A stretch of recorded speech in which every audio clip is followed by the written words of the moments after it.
Good morning, class. This is Rupali Memani, Assistant Professor, Arihant College of Arts, Commerce and Science, CAMP. Now, in today's Java lecture, we will be learning what is Java Abstract Window, that is AWT Toolkit in Java. We will learn Java AWT hierarchy. We will also learn method of component class and what are the components in AWT. So to begin with today's lecture, let's see what is Java Abstract Window Toolkit or AWT. AWT contains large number of classes and methods that allow you to create and manage graphical user interface applications called as GUI, such as windows, buttons, scroll bars, list, etc. The AWT was designed to provide a common set of tools for GUI design that could work on a variety of platforms. The tools provided by AWT are implemented using each platform's native GUI toolkit, hence preserving the look and feel for each platform. So proceeding further, we will see what is the Java AWT hierarchy. In object, you have the components, and AWT components are subdivided then into button, label, checkboxes, choice, list, and containers. So what are in containers? In containers, either I can create a window or a panel. Now window can be again into a frame or a dialog, and panel can be into a applet. So with these components, we are able to design various GUI interfaces on any platform. Proceeding further, we see what is a container. Now the container is a component in AWT that can contain another components like buttons, text field, labels, etc. Now the classes that extends container classes are known as containers such as frame, dialog and panel. Then next is the windows. Now window is a container that has no borders and menu bar. You must use a frame, dialog or another window for creating a window. Next component is panel. Panel is a container that doesn't contain title bar and menu bar. It can have other components like button and text field. So it is just a window sort of thing but without any title bars and menu bar. So that is the basic difference between a window and a panel. Last container is your frame.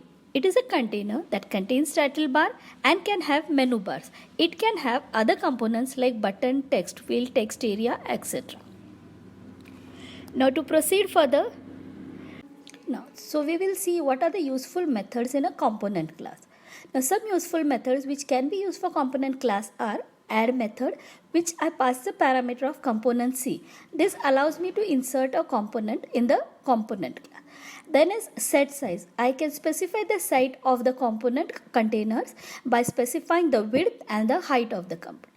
I can give a layout with the set layout and I pass the layout manager object which defines the layout manager for the component. I can even state the set visibility option by giving the boolean status either true or false, which changes the visibility of the component by the default. Proceeding further, we will again see the components like we have seen before. How are they divided? Containers, container window, panel, frame, dialog and applet.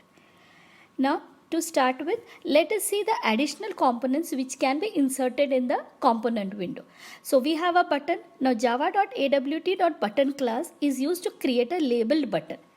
This component triggers a certain action when I click on it, and then I give an event to that and it will go to that particular event when I click a action. Next component is label. It is of java.awt.label class which provides a descriptive text string that is visible on GUI. An AWT label object is a component for placing text in a container. Then the choice class is used to represent pop-up menu of choices. The selected choice is shown on the top of the given menu. Scroll bar, it is used to add horizontal and vertical scroll bars in the GUI. It enables a user to see the invisible number of rows and columns. The list class represents a list of text items. Using the list class, a user can choose either one item or multiple items. Then we have a checkbox. It is a class in the graphical component that is used to create a checkbox. It has two state options, either true or false. At any point of time, we can either choose one of them. Now let's see how do they look like. So this, I have a label here, I have a button, text field, text area, checkboxes. So with this, I'm able to create components in the container, that is your panel, window, frame, anything. So you can see a menu bar, you can see scroll pan, pop-up menu, choice, etc. So in today's lecture, we have seen what is Java Abstract Window Toolkit, what is the AWT hierarchy, what are the methods with which we can add components to the class. We also saw what are the components in AWT. So for today's session, I have taken references from all these sites. So that's all for today's class. In the next lecture, we will see how do you add the components, how do you apply additional methods on the components which we have seen. Till then, thank you.